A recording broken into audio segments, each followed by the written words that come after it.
Ladies and gentlemen, boys and girls, good morning, good evening, good day, whatever it is where you are, and welcome to yet another long-awaited episode.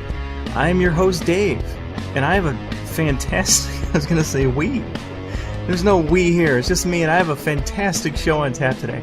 I have a huge guest actually, I don't have any guests, but it's still a milestone episode. You're not going to want to miss it, you're going to want to buckle up. Of all the shows that I have ever done, this one, well, it's the first one, and probably the last one. But let's not ruin the positivity already. There's plenty of time for that. Oh, what to talk about? I figured I'd choose a topic that no one has made any videos on, so let me break new ground here by talking about how Disney is destroying Star Wars. Nah, no one's done that yet, right? So I'm gonna do it. So, I am mainly going to be talking about The Force Awakens and The Last Jedi. I know that I'm 2 years late to The Force Awakens party, but I think that I really need to trudge down that road to paint the bigger picture. So let's just get into it. It all stems from my first point, where Star Wars has found itself with an identity crisis. Let's look back. Star Wars has always been a space opera, science fiction, adventure, where the emphasis is on the story, the characters, the world building. What Abrams has done is implemented a paradigm shift in genre. The emphasis is now on action and fun and explosions and one-liners. No matter how precarious the situation, no matter how much they want you to start gripping your armrests and holding on for dear life, there's always a joke that follows. Always, and it just completely disarms the situation. Just to remind you not to take it all seriously. We're all having fun here, this is all fun. It checks the same boxes that Transformers does. Seriously. But let's dig a little deeper. The Force Awakens set the stage for all of this by not setting the stage for any of this. We're dropped into the film and there's a First Order. Okay. And there's a Resistance. Okay. Why? That's all we're ever told. I thought the last time we were here, the Republic defeated the Empire. I thought that while they were in disarray from a sudden void in leadership and big giant weapons, that the worlds across the galaxy were overthrowing their overlords. Didn't that happen? Did the Republic not win? If they did, then how is the Empire back even more powerful and without any resources to pay for it? And why is the Republic fleet just getting a wash and wax while the First Order is left to go unchecked? Why is there even a resistance? This is called context. In a sequel with a 30-year gap, it's kind of a welcomed inclusion. They didn't have to have some long dialogue to explain it all in the beginning. They could have sprinkled it in here and there so that at the conclusion, everyone knows what the hell is going on, and that Return of the Jedi actually did in fact happen. Or maybe it didn't. The characters in this movie were quite, well, let me think of a nice articulative word, if that's even a word, but I'll make it one. The characters were stupid. Let's start with my favorite one ever, Rey. She lived a life of solitude doing three things. Metal collecting, selling said metal that she collected for bread, and sleeping in the foot of an AT-AT. Not even a functional one. That's all that she apparently has been exposed to, or at least all they're going to tell us. And as such, it's beyond belief for her or anyone to speak fluent droid, to speak fluent Wookiee. Why would Wookiees frequent a desert planet when Kashyyyk is nowhere close to... never mind. And have expert knowledge and abilities in piloting, marksmanship, lightsaber dueling, street fighting, gun turret shooting, swimming because of all that water on Jakku, engineering, mechanics.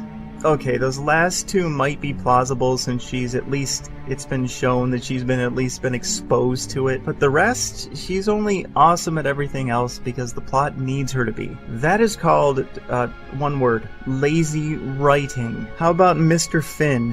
He was taken as a toddler from a family he was never known, then trained to be a hardened soldier his whole life, brainwashed and programmed with First Order ideals. He then swiftly makes a choice and defects, and becomes becomes a comedic coward.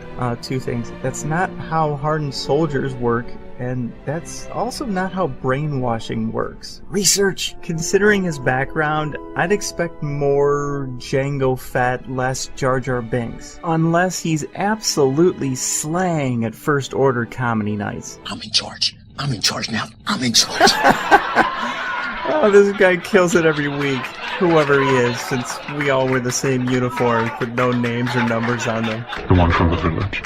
FM 2187. How could you possibly know that? Are you making that up? And how come you never laugh? Just like Ray, he's also a plot puppet that does whatever it needs him to do. Not because it makes any sense. At various times through these two movies, he's a soldier, a coward, a court jester, a scientist, a janitor, a stellar cartographer, a pilot. That's called lazy writing. Poe makes absolutely actually, he's probably the only one that makes sense. He's a hell of a damn pilot. And that's what he does. That's all he is. That's his only function. To fly his X-Wing around and collect badges to post on Steam. That's why he's rocking the red and black skin. He's unlocked it with the 100 kills in a minute achievement. If they would have Oh, thank you. Tip your waitresses. If they would have stayed consistent and given him additional skills and abilities that he shouldn't logically have, like they did with Ray and Finn, then they also should have made him a doctor and a hairstylist and a fuel manager. Lord knows they could have used one of those. And a lounge singer. Let me see what spring is like on Alderaan. What? Too soon? It's been 30 years, people. Why don't you get... Hey, who threw that bantha fodder? Oh, yeah, you better... I'm a hell of a pilot. If you want... What a letdown Kylo Ren was. He was doing fine until he started talking, so for 15 seconds I thought he was somewhat intimidating. Then when he took the mask off, I thought, holy crap, that's my old English teacher! I ain't afraid of you! Let's look at the bullet point journey of Kylo Benjamin Button Ren. From the end of Force Awakens to the first thing we know about him. He luckily doesn't get killed by a novice who outduels him in a lightsaber fight. Gets a little roughed up by a non-Force user. Kills his father. Throws immature temper tantrums. Has light dark conflicts, has the power to freeze people and render people unconscious, leads a slaughter on Takadona, has the power to intimately read minds, has the power to indefinitely suspend blaster bolts in midair, slaughters a village of unarmed combatants, murders a school of Jedi in training. What progress! He goes from getting schooled by a novice to learning all these force powers and eventually slaughtering a school of actual trained Jedi. The classic journey of growth. Except for one thing, he did it all backwards. The villain starts off incredibly powerful to being childishly weak. Well, that's a new idea, at least. Okay. I'm not sure if that's lazy writing so much as it's what the writing. From lazy characters to lazy story. It wasn't thought out at all. It's one convenience after another, from the beginning to the end. And I didn't want to dedicate 5 minutes to this, but I guess I'm gonna have to, just to prove it. Finn just so happens to reject a lifetime of brainwashing instantly. Then just so happens to run into Poe to help him escape, where they just so happen to crash land within walking distance of Nima Outpost. Meanwhile, Rey just so happens to stumble onto BB-8, who just so happens to be carrying a map of Luke Skywalker, where they just so happen to run into Finn, where the Falcon just so happens to be their only means of escape, where they just so happen to run into Han Solo as soon as they get into space, who just so happens to be looking for the Falcon at that particular time, where the First Order just so happens to call off the pursuit and stop looking for them, even though they're like right next to them in orbit. They all go to Takadona, where they just so happen to come across Anakin's lightsaber, and one hell of a pilot just so happens to materialize out of nothing, and Rey just so happens to run off on her own so that she can just so happen to get kidnapped, and they all just so happen to know that she's been taken to Starkiller Base for some psychic reason, and Finn just so happens to know a secret way to Starkiller Base. What luck! So the Falcon just so happens to be able to hyperspace through those pesky shields to get in there, where they just so happen to run into Rey minutes after entering the base, where Rey just so happens to fight Kylo with the lightsaber that she just so happened to find earlier, where the ground just so happens to split apart before anyone can die, so they can all just so happen to be in the next movie. If only. I know that coincidences are needed in all movies, otherwise you'd spend half of it just walking around looking for things, but the sheer number of coincidences that just so happen to advance the plot just so happens to be called lazy writing? That's another coincidence. Actually, that's not a coincidence. It's actually more like a story outline. They never actually happen to get around to telling a story. They almost start to many times, but then something always happens to make them all run around again in another action scene. More conveniences, but this time it's convenient story derailments. Every time when things slow down and it looks like they're going to start digging some depth into the characters of the story, something inevitably happens to stop it. First Order showing up, Furious escape. First Order showing up, gas leaks, pirates showing up, Rathtar's getting loose, First Order showing up, Starkiller base somehow targeting a secret hidden base. It seems to me that Abrams is desperately trying to avoid telling a story, looking for any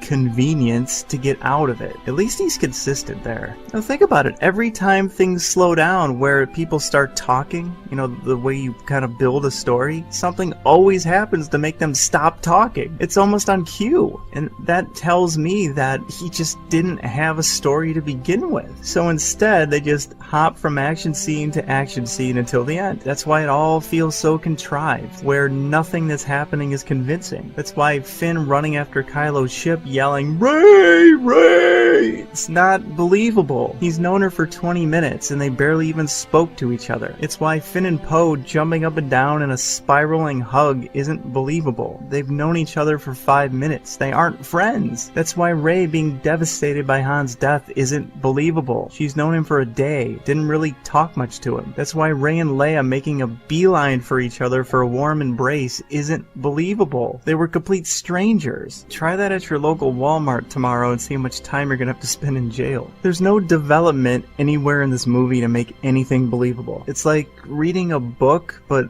only reading the first and last pages of each chapter. You kind of get the gist of what happens, but you miss all the development part of it. We know nothing about the state of the galaxy, except that there's a First Order and a Resistance for some reason. We know nothing about the characters, except that Rey is awesome at everything imaginable for some reason. Oh wait, we know more than that. Rey's lived a life collecting metal, and Finn's lived a life training to be a soldier. Ooh! Compelling. And the characters know nothing about each other, since they're always too busy running around the whole movie. And then it ends to thunderous applause. The bar must have been really low. Speaking of lazy, I'm not even going to get into the utter ridiculousness of Starkiller Base. Well, okay, just for a little bit. They make it out to be this huge planet, and it's not. It's the size of an asteroid. It's the size of Texas. Here's a visual aid. So there's Earth, there's our little moon, and there's little Starkiller asteroid. For a grander scale, here's our sun, which as stars go isn't very big. That little blue thing there is Earth, and that little dot is, you could barely make it out.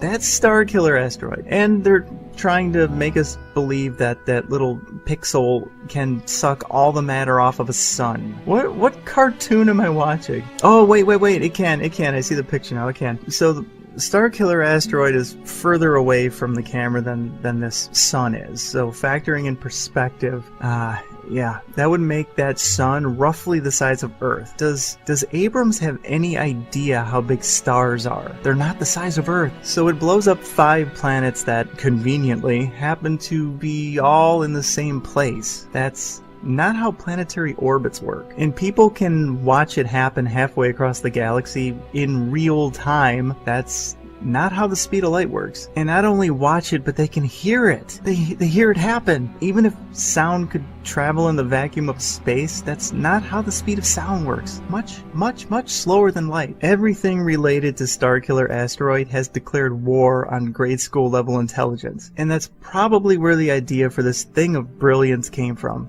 The delusional mind of a 6-year-old. At least I pray to God for JJ's sake that it did. This is something right out of Spaceballs. Actually, it's a parody of Spaceballs. What's more believable? A vacuum cleaner that could suck the atmosphere off of a planet, or a tiny pixel dot that could suck the matter off of a star? If you're honest with yourself, it's close, and it shouldn't be close. Next time they might want to get someone who knows something about space to make a space movie. Didn't they have consultants? And the 6-year-old who invented Starkiller asteroid doesn't count. So from all of that, I conclude that The Force Awakens is a lazily written hack job, full of conveniences and lacking any thought, substance, or characterization. I'm here today to make a new video for you on riding a lazy horse. The world is hollow, the characters are hollow. It leaves me with the feeling that they didn't even try. Like they maybe spent 6 hours on this thing. It's fun though, right?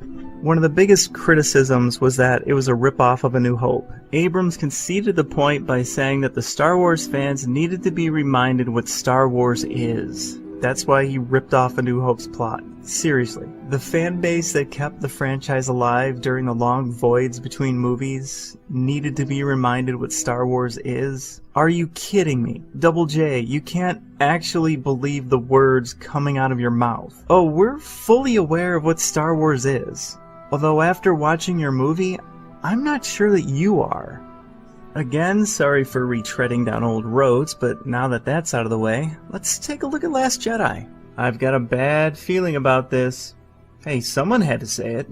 So Rian Johnson took a half-assed first offering and made it even worse for completely different reasons. I will give him one round of applause in that, unlike Abrams, he actually tried to tell a story. It wasn't a very good one, but at least you tried, and that's something. So I'll give you one clap.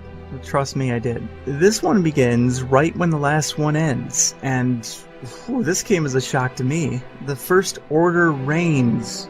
The First Order reigns? Snoke is dispatching his legions to control the galaxy? When the did this happen? It probably wasn't a good idea to have no time gap between movies. Oh, no chance of that creating any story problems, is there? So the First Order magically became this huge galactic-wide arsenal in 5 minutes. The last movie led me to believe that the Remnant Empire consisted of a few capital ships, a bunch of TIE fighters, and a Starkiller asteroid that got blown up. I don't know, what magic is this? With this no time gap thing, my old favorite character Rey is up to her old shenanigans again. But before I go there, let me just talk about Rey for a second and the problem I have with her. She has a very abrasive personality. My first impression of her was that she's just a bitch.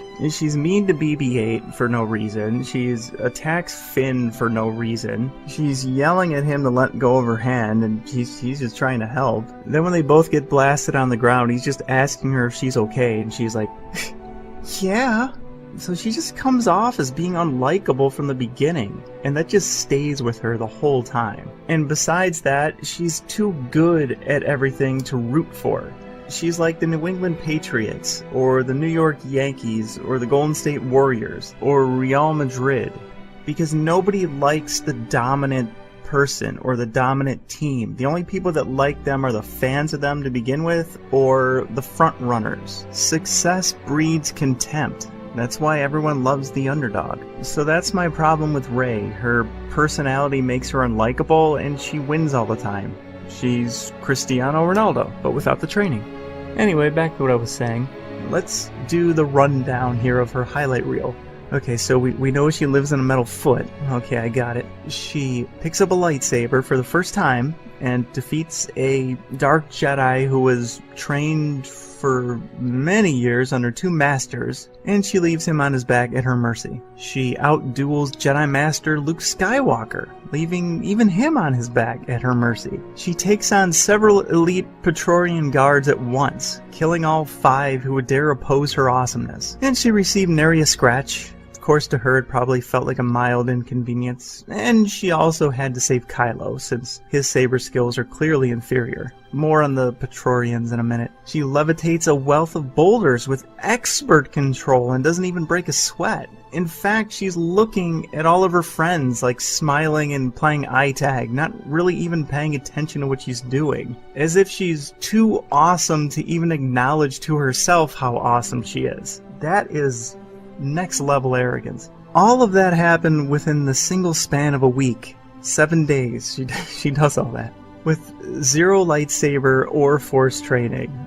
Luke had been practicing his abilities for 3 years, and even with Yoda's guidance, he could barely manage to stack a couple rocks on top of each other. Attack of the Clones Anakin, the Chosen One himself. He was training for 10 dedicated years under the wing of Master Kenobi, and she's superior to him. Clearly better with a lightsaber and more powerful with the Force. She's just more polished all around. Shields. Can we compare? 10 years of training versus 1 week of nothing. It's beyond ridiculous to swallow. The movies, the books, the video games, it's all consistent in what it takes to become a formidable Jedi. The absurdity of destroying 40 years of lore just because you want to skip over the process is treasonous. I've seen some things somewhere that Rey has the superpower to absorb the talents, knowledge, abilities, and experiences from others, and that's why she's so immediately awesome at everything. That's not how the Force works. That's how the Matrix works. This isn't the Matrix. I don't know if that's fan theory or the story group retroactively pulling things out of their ass like usual to cover for the ineptness of the writers, but either way, if that's true, that would be the most, I don't know, laziest explanation? I can't think of a stronger word than lazy. Half-assed? In essence, it's like punting. Just admitting that you have no idea how to explain it, so you're not even going to embarrass yourself by trying. On one hand, I respect the hell out of knowing when you're beaten, but on the other, it's sad that it came to this. This makes midichlorians seem like a fabulous idea. Two things that I would like to know. How can Finn get his spine sliced from end to end and make a complete recovery in a day? How is he in a coma and not dead? Anyway, back to tanks, or back to suits in this case, don't exactly work the way Ryan thinks they work. And what about Kylo? From what I've read in forums, he's supposed to have a cannonball-sized hole in him from Chewie's bowcaster. That's why he lost to Rey, because he was bleeding out like a sieve and delusional and could barely stand up or move, so it was perfectly reasonable for him to lose. Let's forget about how he ran all the way to the woods in the first place and had full range of motion in the fight. But no, he was near death. I forgot. But that little doctor droid thing couldn't fix the flesh wound on his chest and face from a glancing saber strike, but it can perform stomach transplant surgery and leave no evidence behind? Continuity. Can I ask why he has his shirt off anyway? It's just a bit jarring. Classic rules continue to be broken for the sake of spectacle, so consistency in the saga is pretty much flying out the window at this point. I already went over Rey becoming a Jedi Master in her sleep. It invalidates the entire Jedi Order, the whole purpose of training, gaining experience, or even knowing what you're doing. There are many more things that break the series, and by breaking the series, I mean, why the f*** didn't they do that before? Hyperspacing behind shields, that trick probably could have come in handy on Endor. Light speeding into ships to destroy them. They probably could have used that tactic in the past to rid themselves of those pesky capital ships. Force projecting, aka force Skyping, aka force plot convenience. So everyone can do it now when no one could do it before? This is clearly one-upping the Force Ghost concept. Now you just don't have to be dead first. Mind reading. Another thing that everyone can do with intimate detail now. I know that some limited form of mind reading is canon and on display in past movies, where strong feelings and obsessive thoughts were able to be gleaned, but nothing to this degree was ever possible. If it was... Before you say anything, Your Highness, you are not on a diplomatic mission to Alderaan. You just put the Death Star plans in an R2 unit in search of Obi-Wan Kenobi on Tatooine and the rebel bases on Yavin 4. I have no further use for you, but you still get your name in the credits as Rebel in White Gown. So everyone speaks droid now and doesn't need translators anymore. That's convenient. No need for those silly little annoyances that go into world building. Ships run out of fuel.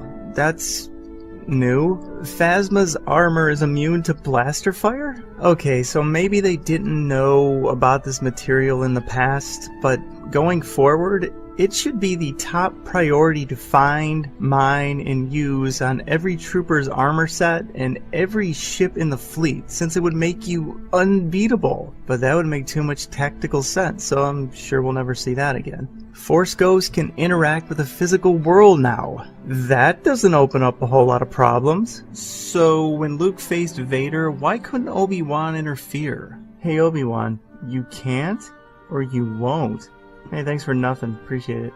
Just another example of taking a concept from the lore and one-upping it, except now it breaks everything. Why didn't it happen in the past? And it better happen in the future now. On second thought, maybe I don't want to see Ghost Luke and Ghost Obi-Wan and Ghost Anakin and Ghost Yoda fighting the Knights of Ren. On third thought, why not? Bring back Ghost Sidious, Ghost Bane, Ghost Exar Kun, and just have a big ghost war. Just go full cartoon, where such exaggerations are common and accepted. These all just highlight a lack of big picture thinking. How does this fit into the established galaxy kind of thinking? They don't care or consider the implications, just as long as it looks cool in this one scene or this one movie. Never to be used in the past, never to be used again, regardless of how beneficial it would have been or would be for a situation. I call that disrespecting the material.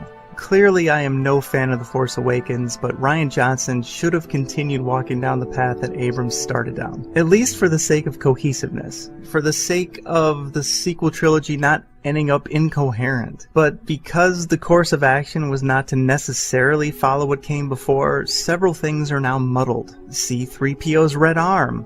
What happened to it? One day ago he had one. Now he doesn't. Not that it matters, but details. How did Maz get Anakin's lightsaber? If there was any common sense in the story, Luke probably wanted to know that as well. Still don't know. I guess that's still a good question for yet another time. Maybe the next one. I don't care anymore. Speaking of trinkets, how did Kylo get Vader's helmet? Now sure, these are inconsequential questions, but you guys are the ones who brought it up, so I just wanted to know if there was some story behind it all, or if they were just some combination of fan service, convenience, and marketing ploys. I think I already know the answer, but I digress. Where did the First Order come from? And why are they more powerful than the Empire that they're remnants of? Is this ever going to be explained? Again, the Empire ruled the galaxy. They had every resource at their disposal to build their fleet. The First Order were the leftovers, hiding in the woods with no power, no resources, yet built a fleet more powerful than the Empire had. How? Why? Yes, it needs to be explained to be believable. Why did Luke go to Ahch-To? I was under the impression that he was seeking out the first Jedi Temple for a specific reason. Maybe there was something there that would help them deal with the First Order. But Johnson sent him there because he didn't want to be found. He could have gone anywhere not to be found. If he didn't want to be found, then why leave a map to himself? If he didn't make the map, then who made it? And why didn't they just tell Lor San Tekka the coordinates of where he went? What's with the games? If Luke wanted the Jedi to end, then why would he go seeking out the first Jedi Temple? And why is he still wearing Jedi robes? That's like saying you want your marriage to end, never want to see your ex again, and then you purposely go buy a house right next to them. Either that's just dumb, or it shows dedicated levels of passive aggressiveness. Hey, remember when Phasma lowered the shields on Starkiller Asteroid because she was being coerced at gunpoint? Well, she's impervious to blaster fire, right? So, oops? How did BB-8 go from being a rolling FedEx truck to being a weapon of mass destruction? That little ball of hate was sure sandbagging in The Force Awakens, wasn't he? Acting like his only purpose was to sell toys. Or is BB-8 a she? Has Queen Kathy decreed that all droids are female yet? The Vision. I'm confused. In Abrams' story, Kylo and his Knights of Ren, they massacred Luke's students and burned down his temple. This implies that this happened sometime after Ben left Luke's academy, joined up with Snoke, constructed his crossguard saber, and returned in his black uniform and helmet. However, in Johnson's story, Ben Solo flipped out because Luke was standing in his room, so he then, naturally, it makes perfect sense, to go off and murder nearly all of your fellow students and burn down the temple. This implies that this happened before he joined up with Snoke, or constructed his crossguard lightsaber, or had been fitted for a black uniform and helmet. Now this is pretty egregious rewriting of events. Does it really matter when this happened? No, I guess not, but it adds to the incoherency. In this movie alone, Luke has two slightly different versions of his altercation with Kylo. Kylo has a different version of his altercation altercation with Luke, and Abrams and Johnson have different versions of what happened after the altercation that Luke and Kylo can't agree on. What the hell is going on? And where did the First Order come from? Can I talk about plot twists for a second? To me, the best ones are the ones you never see coming. Vader being Luke's father is a good in-house example. The twists in the sequel trilogy feel, I'm torn, either like pies to the face or a kick to the nuts. I mean the kind where you take 2 steps back and really lean into it, where the intention is to purposely mislead the audience before going a completely different way at the end and laughing at you for actually falling for it. It started with the very first promotional poster of Finn holding the lightsaber, along with the trailers where he's, fighting Kylo in the woods. Finn's the next Jedi! Finally, a Jedi of color! Mace Windu? Pure folly. It was actually Rey who's the Jedi, and Finn was the imbecile. Disney won, audience nil. Well, they double damn down with the same sham tactic in Last Jedi. Instead of just having an interesting and unpredictable story that stands on its own legs, they have to try to deceptively manufacture an interesting and unpredictable story. There are a couple examples of these con jobs. One is Rey's parents. I personally don't care, never did, but it was kind of set up that they were someone we would know. It didn't really have anything to do with the story, did it? Being orphaned possibly contributed to her character, if she had any depth it would have at least, but who they are, that's completely irrelevant. Through 2 movies she's always going on about her parents. She goes into the dark side cave because she thinks it'll tell her who her parents are. Like the dark side is a person. It's not, Ryan, JJ. You can't give it a high five. You can't bro hug it.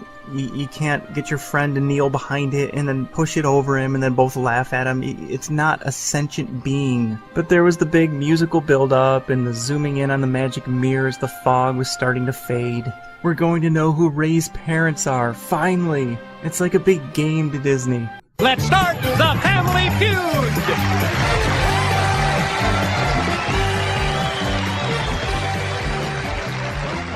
Disney Writers Surveyed, top 5 answers are on the board. Here's the question. Who are Rey's parents? David! Kenobi? That's a good one. Show me Kenobi! Really, I thought you had that one. Well, Daryl, time to steal. What's your guess? I was gonna say Kenobi, but, I don't know, it's not, but Skywalker... Show me Skywalker! Apparently not. David, another guess? I don't know. You probably would have known, but... Solo? Show me Solo! Daryl, what's your guess? 3 seconds. Apollo Creed. Isn't really how genetics usually work, or the right movie, but okay. Show me the Master of Disaster! David? I don't know. Plagueis? Show me Plagueis! Daryl? Windu? Windu? David? Yoda. Plo Koon. Kit Fisto. Harry Potter. Palpatine. Herself. She's her own parent? Yes. No. Jabba the Hutt. Jar Jar Binks. No, that's Finn's father. Kathleen Kennedy. Chewbacca. How about... I didn't even guess yet. The Sarlacc. C-3PO. I don't know. Nobody. Thank God. Number 1 answer. You're kidding. Yeah, we're gonna pass. Enjoy your pie, theorists. Chocolate? Apple? Pumpkin? Do you have a preference? I think the score now would be Disney 2, audience nil. If they get around to revealing it in episode 9, it'll be so anticlimactic by then. Does anyone still even care at this point? And if they don't reveal anything, then it's just more proof that it was all a big flaming bag of dog shit that they left on your porch. Question. If her parents sold her for drinking money, why would you sell a kid for drinking money? Just the whole concept is ridiculous. Who would buy a 5-year-old girl? Someone who wants a human daughter? Sure. On Jakku? Probably not. But didn't they sell her to Plut? Didn't they sell her to Plut? In The Force Awakens, she wasn't a slave. She wasn't staying with him. He wasn't feeding her. She had to buy food from him. He seemed to have contempt for her and treated her just like any other scavenger, so nothing would indicate that Plut owned her or was her guardian. It doesn't add up. I guess that's just another thing that Johnson didn't think about. Second question. How did Kylo know that her parents were filthy junk traders and sold her for drinking money and are buried on Jakku? By the same token, how would Maz know in the last one that her parents were never coming back? Is everyone psychic in the sequel trilogy or just a few characters? The true long con was the sham of Rey and Kylo joining forces, which I'm sure was just to appease the Twilight Reylo segment. Many breadcrumbs that Johnson dropped pointed to this happening. It starts with the trailer, where Rey wanted someone to show her her place in all of this, and Kylo was offering his hand. Too obvious of an edit? Yeah, the lighting was kind of... or is it? Maybe they're trying to do a double reverse, where it actually is right, but they're trying to make us think that it's not right when it actually is right, so they could laugh at us about that too. That notwithstanding, throughout the movie, Rey is warming up to Kylo. Rey sympathizes with him. She didn't even resist the call to the dark side, as Luke pointed out. She went into the cave on her own accord, not for a test or anything. She attacks Luke out of anger. She stole the sacred Jedi texts, just took them like it was her divine right to have them. Thievery is not a good virtue. She went off to meet Kylo like she was drawn to him. The pieces were falling into place for her to turn to the dark side, to turn to evil, even if it would have made no sense at all for her to turn to the dark side.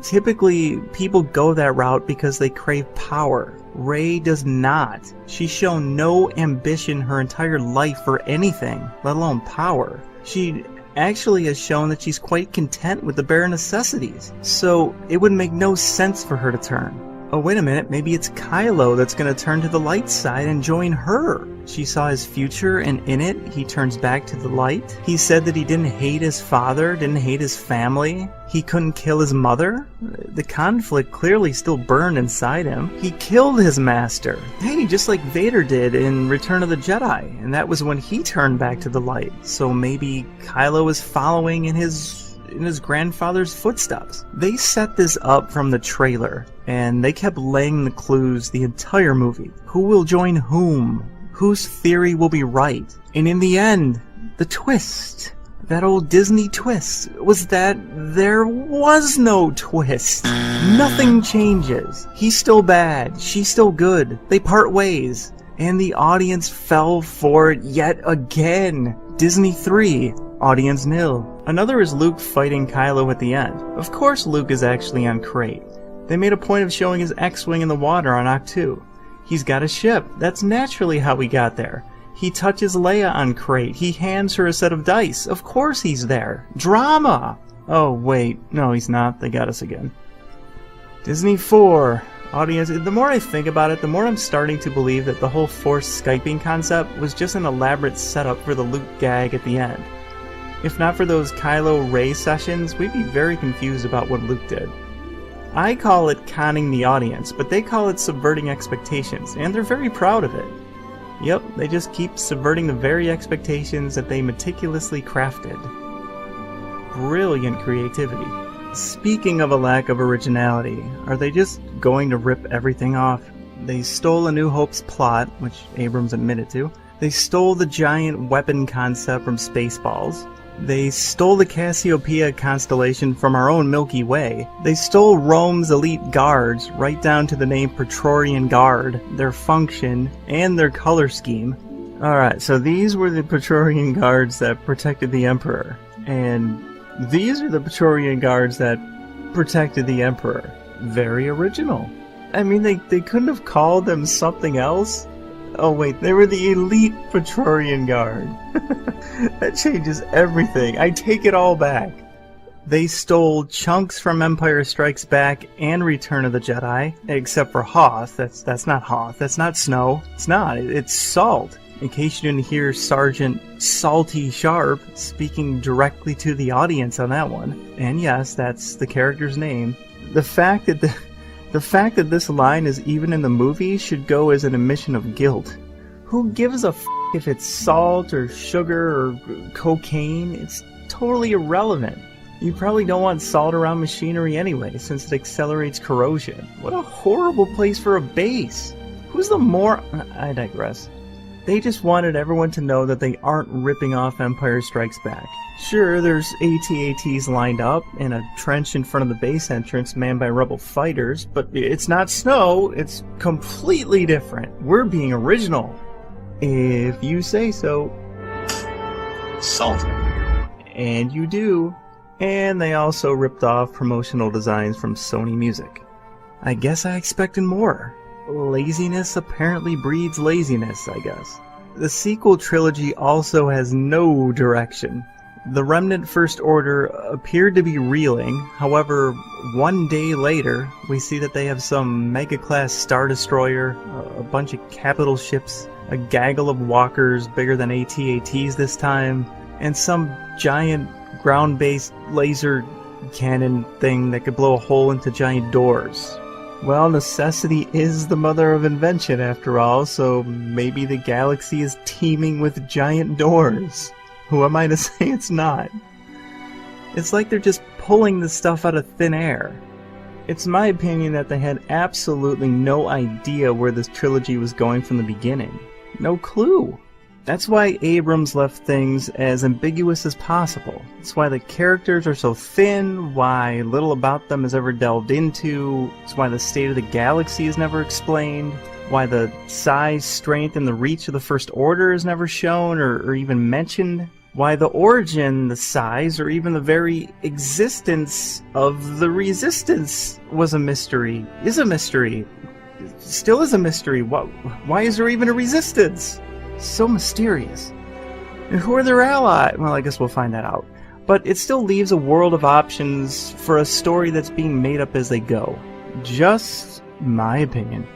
Side note, someone said at the end of Last Jedi that all the oppressed worlds know their symbol, and they'll come fight with them.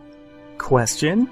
Wasn't the Republic in power like 2 days ago, and haven't they been in power for like 30 years? So, does that mean that the Republic were the ones oppressing these worlds? Just throwing that out there. Or did the Republic not have control over the whole galaxy? Maybe half? Maybe First Order had half and they had half? And see, nobody knows. They don't even know. They never knew. I'm talking about the writers. The question that kept being asked in The Last Jedi was, what's the plan? Well, I'm asking you, Disney, what's the plan? Do you even know? Did you even have one?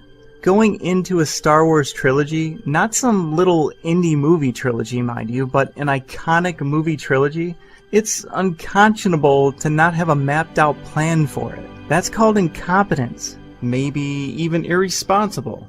But being so ambiguous with everything makes everything feel so hollow, at least so far. Most of the characters and the galaxy feel like a blank slate. The sequel trilogy feels like it takes place inside a shoebox. Everything happening is so confined, like they're purposely keeping a tarp over 99% of the galaxy, not letting us see it or know anything about it, so that they can just continue making it up as they go along. Or they simply don't have any interest in world building at all. Probably equal parts both. They probably don't think it's even needed. With all the Disney resources behind this, And as big as this franchise is, there's really no excuse for going into it blind. It should have been planned out from the beginning. They had time. Now, I'm just throwing this in there because I actually just came across it. Rian Johnson said, "I'm sure they talked about where it might go early on, but when they came to me, there was no map story presented beyond The Force Awakens." Huh. I guess it all really does make sense now. It does beg the question of how much thought was really put into all of this. Now, The Force Awakens was announced in late 2012, so they had 3 years to put a story together. Who the characters are, what their stories would be, how the whole thing is all going to go. That's a good amount of time to think everything through. Not just for that movie, but for the whole thing. But from what I've read, it got progressively chaotic as time went on. At the beginning, George Lucas was involved to some degree, and I believe he brought along his treatments that he wrote for 7, 8, and 9. So far so good, but then they started going in a different direction. One that didn't really involve Lucas anymore. Maybe keeping some ideas, maybe not. Then Michael Arndt was relieved of his duties after nearly a year of writing, and they again started going in a different direction. And this was the end of 2013 at this point. They had the characters, I guess, but for an actual story, they had nothing. A blank slate, page 1, at least according to what Lawrence Kasdan said. So now we're 2 years from opening night, and they still don't have anything. They've got characters, but they have no idea what the characters are going to actually do. Disney already pushed back the opening from mid-summer of 2015 to winter of 2015, and they were not going to push it back again. So they were running out of time. They knew that much. They had all this time to work on things, and they're scrambling at the last minute for a story. This is a quote from Lawrence Kasdan. He said, "There were 1,000 people waiting for answers on things, and we couldn't tell them anything except, yeah, that guy's in it. That was about it. That was really all we knew." That's his quote, and this is after a year of apparently doing nothing. Apparently the story is like the last consideration. It's not that important in a movie, is it? No. Why would that be important? So there was this incredible time crunch, and they hammered something out in 6 weeks. 6 whole weeks. That doesn't sound like a rush job. And that's actually quite mind-boggling to me. I'd think that at the very top of the to-do list would be to come up with a 3-part story. What were they doing all year? Talk about procrastinating. It was like in some production meeting in late 2013. Ooh, this coffee's good. Hot, but good. Okay, guys, settle down. So we got wardrobe lined up? Good. Yeah, Becky? Yep, okay. We got locations booked. Great. That island was tough to get. We got the actors, all of them? Jimmy? All of them? Wow. Good job. How are we in equipment? Equipment's good? Got all the... Awesome, we're ahead of schedule. Guys, you guys are the best I've ever worked with. Wait a minute, let me check my list just to make... Oh, crap, guys, we forgot to write a story. Considering how lazy I thought the movie was, that whole last-minute thing makes a lot of sense. Then there's that quote from Johnson of how there really wasn't anything planned story-wise beyond Force Awakens. He couldn't drag his heels too long since he only had a matter of months to write out his story in crayon before they needed to start filming again. Was that enough time? Months? Which is better than 6 weeks, but still, was that enough time? What was the work environment like over there at Lucasfilm? Did he really have complete freedom, or was Lucasfilm constantly looking over his shoulder? Hey Ron, it's Steve over at Lucasfilm. Hey buddy, we need to talk. We've been going over your dailies this morning. We got a few changes for you. For one, we really don't like where you're heading with that whole Luke training Rey thing. We think you're getting a little off course. Whatever Ben Kenobi was in episode 4, if you've seen it yet, just make Luke the complete opposite of that. Can't go wrong. We're actually thinking that Rey should train herself in everything that she doesn't know. Our thinking is that the character would be more relatable to the self-taught professionals out there, like spinal surgeons and airline pilots. I'll give you a call tomorrow, okay? Alright, see you. Sunday, 7. Maybe 3 years between movies would have been a better choice. More time to kick ideas around, more time to think about how everything would fit, how things would make the most sense. Maybe bring in a lore master. It just doesn't seem like they had enough time. Or maybe they had more than enough time. I don't know. I'm just trying to come up with any reason that could explain why so many things thus far didn't appear to be thought out thoroughly. For example, and this could be classified as nitpicking, but I think that it highlights the lack of thinking thing. I give you exhibit whatever. Look at how close to Quar and Crate are. That's where the Resistance was being chased from and to for a couple hours. See Battlestar Galactica Season 1, Episode 1, entitled 33, for reference. Now look all the way to the top right, on the other side of the freaking galaxy. All the way up there is Cantonica. That's where Canto Bight is. That's where Finn and Rose went on their completely irrelevant mission. They traversed the galaxy in what had to have... Wait a minute, who's flying the damn ship? Finn's not a pilot, we already know that, and if she was a pilot, she wouldn't be a maintenance worker. She'd be a pilot. They kind of need those in the Resistance. So, 2 non-pilots who didn't know how to fly the ship flew the ship across the entire galaxy in about 5 minutes. Did their whole business there, you know, playing around the casino, watching the space donkey races, taking in the sights, spending some time in jail. Why is there even a prison in a casino? Freeing some slaves. Oh wait, they didn't free the slaves. They left the kids there. They just let the donkeys loose to get recaptured and brought back there. But anyway. Then came all the way back to the fleet in what had to have been about 5 minutes. I'm exaggerating a little bit, but the whole side quest is happening during the slow speed chase. And there isn't really any noticeable jump in time during that, is there? So relatively speaking, the whole mission, that side mission, has to happen pretty quickly. Wait a minute, that's a pretty long space trip. Didn't they need fuel? Nope. Unlike any ship in the entire Resistance fleet. But they were getting attacked by the First Order. They didn't have any time to refuel. The second that they were targeted by Starkiller asteroid, well, I would have evacuated, but they decided just to stay there. Anyway, their first command should have been, refuel the damn ships, just in case we feel like evacuating at some point. So the ships, logically speaking, should have been fueled, and I heavily digress. My point is about consistency.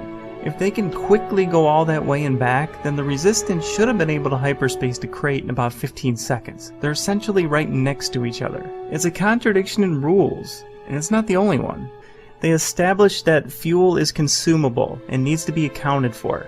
Then they break that rule when Finn and Rose don't need any. And even the Falcon, it went from Jakku to Takadona to Quar, all the way to Ahch-To, all the way back to Crate, and who knows where it'll go from there. It's flying all over the place and doesn't seem to use any fuel. It hasn't flown in years, so why would it even be fuel to begin with? So which is it? Do you need fuel or don't you need fuel? You can't pick and choose when to apply the fuel rule, or it looks manufactured for sake of plot. And that helps destroy suspension of disbelief, which makes for bad movies. I digress again. But like I said, maybe that's all nitpicking, which I'm really trying to stay away from in this whole video. But I don't think that it is. I think it highlights that they didn't put much thought into having things make any sense. Moving on, I think a lot of the examples I've given have a common theme. I'm sure they can easily be combated by saying, well, you're just thinking too much about everything, just enjoy them for what they are. Therein lies the problem. I can enjoy Transformers for what it is. I can enjoy Jurassic World for what it is. Even when a guy on a motorcycle is riding in formation with raptors, all about to jump over a Sharkosaurus. Did that deserve it? Okay, I won't argue. And I can even enjoy the sequel trilogy for what it is. If Star Wars has always been the kind of franchise where you just shut your brain off, laugh at all the jokes, and clap at all the explosions. It never has been. So I don't watch it through that lens.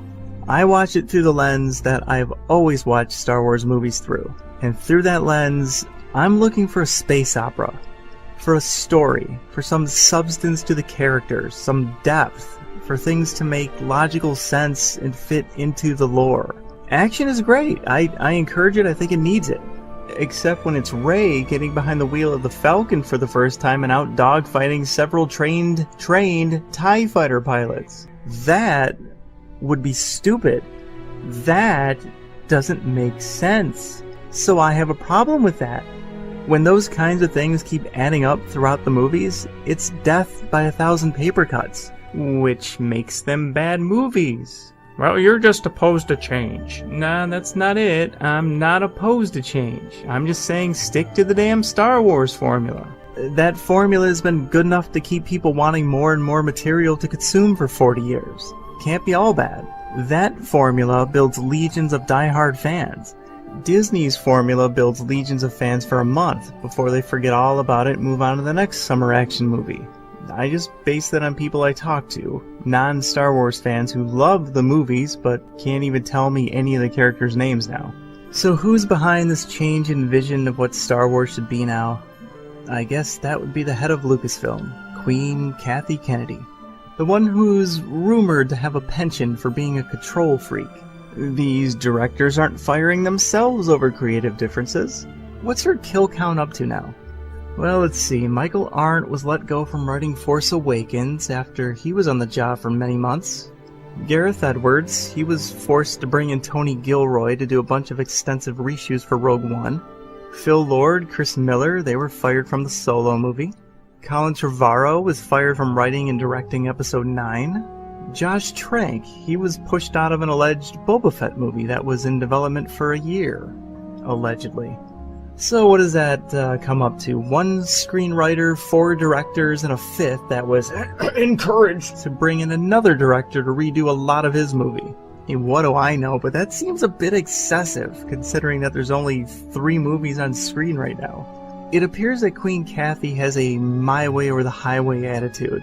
Or, and this is my leader in the clubhouse, she's just in way over her head and doesn't know what the hell she's doing. I guess I'd be remiss if I didn't talk about her agenda, and she makes no effort at all to hide it. She really wants women involved with everything Star Wars. Writing it, directing it, executiving it, watching it, buying it. There's nothing wrong with that, but it seems like a crusade. And when she says things like how she has no responsibility to cater to men and how she doesn't owe men anything, it seems like she wants all of this at the expense of men. More on that theory in a minute. Abrams also has his own agendas, once calling the crowd at the Emmys the whitest f***ing room in the history of time. I'm not sure what Johnson is into. He's thoughtfully kept that to himself. So with all those agendas floating around, I don't think that it's any coincidence that the movies have female leads and emasculated men and animal rights messages and lessons about how people profit from war and dynamic representation, otherwise known as diversity. There's even someone with purple hair and a stutterer in there. Hell, everyone is getting represented. Their causes are clearly bleeding over into the films. I'm not saying to keep their politics to themselves, I just don't appreciate them taking advantage of Star Wars. They're using its popularity as a vehicle to get their message across. Write a blog, start a hashtag, make a t-shirt, coffee mugs, whatever. There's other ways. I thought the point of all of this was to make Star Wars movies. Why are agendas clearly being pushed into them? I also find a couple things funny. One is how Queen Kathy said that she has no responsibility to cater to male Star Wars fans.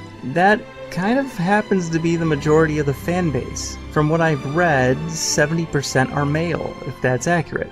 I don't know if I buy that. It's high 60s at least, but it's in the ballpark.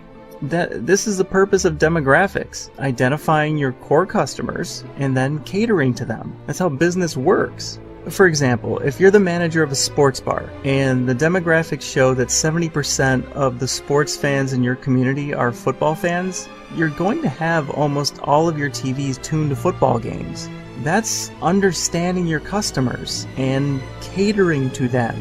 That's good business. But if Queen Kathy was the manager, there'd be no football. No, it would be all women's college basketball. And if anyone complained, she would just say that she's not going to cater to football fans. She'd also be fired, of course, when the owner would walk in and ask, "What the hell are you doing?"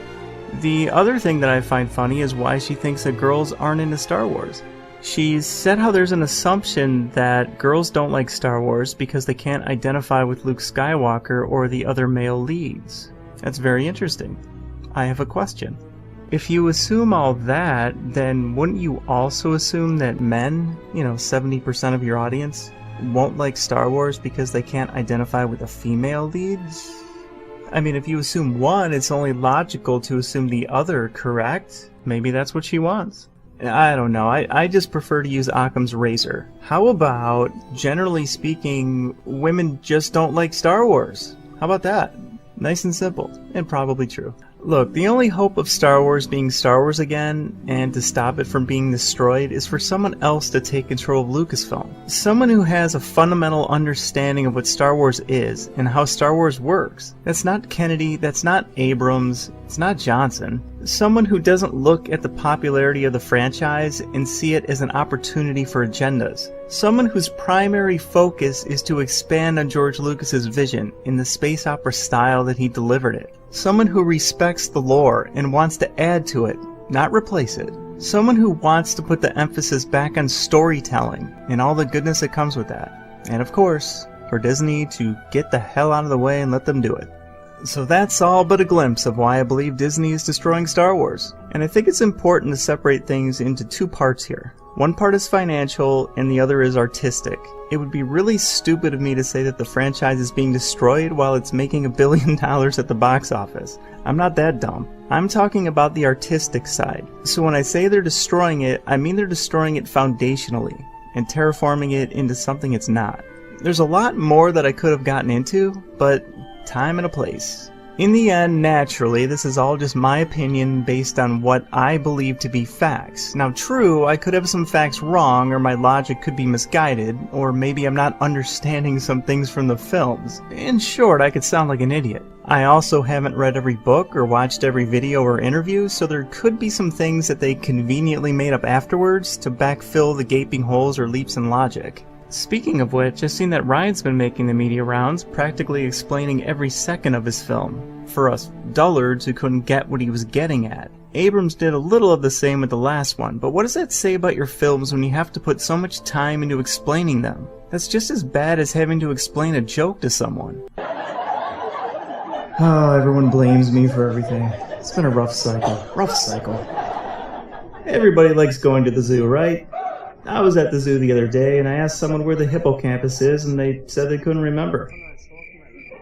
Come on, guys, the hippocampus? You know, it's the part of the brain that's responsible for memory. It's kind of a play on words, a double meaning, a pun. Get it? Oh, you, all of you. Maybe you're all too stupid to understand my brilliant movie joke. You suck. Well, go yourself, you little son of a piece of face mother. What's a hippo? If you need to explain it, it's not good. No one should have to do a bunch of research after watching a movie for things in the movie to make sense. It should be self-contained. So in conclusion, and in summary, I think it all comes down to story. I think it's pretty clear that Abrams and Johnson treated the story like it didn't matter. Like it was an afterthought. Like they didn't even want to be bothered with it. Right from the beginning, when there's a resistance and a first order and no mention ever of how or why, we should have known right then and there that there was no interest in storytelling. Overall, it's why so many things that happen don't make logical sense, and why suspension of disbelief gets tested, if not broken, at every turn. I just don't think they were very interested in making a Star Wars movie. I think that they were more interested in making an action movie with Star Wars things in it. Just dumbing things down and pandering to the lowest common denominator, which would be the general audience, since that would bring in the most money. Remember, Disney paid $4 billion for this thing. Billion with a B. Not because they're huge Star Wars fans and wanted to see it back on screen, but because they want to get filthy, stinking rich off of it. That's why they're pumping out movies every year. They're gonna ride this money horse until it drops, and then they're just gonna dump this thing in a ditch and never think twice about it again. They don't care about Star Wars, they only care about making money. That can't be ignored. Thus, the sequel trilogy is mostly about action and laughs, built on a thin foundation that doesn't have to make sense, like most other typical action movies. And that is not Star Wars. That direction is destroying Star Wars. It's tearing the soul out of what Star Wars is. So I guess that's it. Hey, thanks for coming out. You've been a great crowd. If anyone is actually still listening, I applaud you. I thank you for your time, seriously. Now would be the time where I end this with something thought-provoking and inspirational. Yeah, I got nothing. I'll just end it with the go-to cliche. May the Force be with you, always.